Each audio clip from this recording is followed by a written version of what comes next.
Welcome back to another video. In this one, I'm going to show you how to explore and use Canva apps and integrations.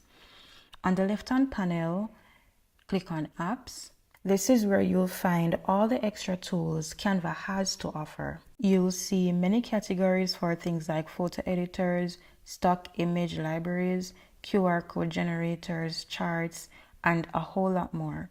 If you work with files stored somewhere else, Canva makes it easy to connect.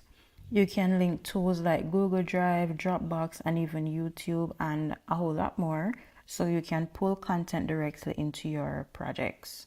You will also find apps that add new features like AI tools for generating text or images, mockup tools for product previews, or productivity add-ons that make your workflow smoother. Once you connect an app, it shows up right inside your Canva editor. And this means you don't need to switch between different platforms. You can create, edit, and publish all in one place. So if you've only been using Canva for the basics, which is simply just creating videos or designs or animations, exploring the apps section can really open up what's possible and make Canva feel like an all-in-one creative hub. And that is it, guys. Very easy and very simple.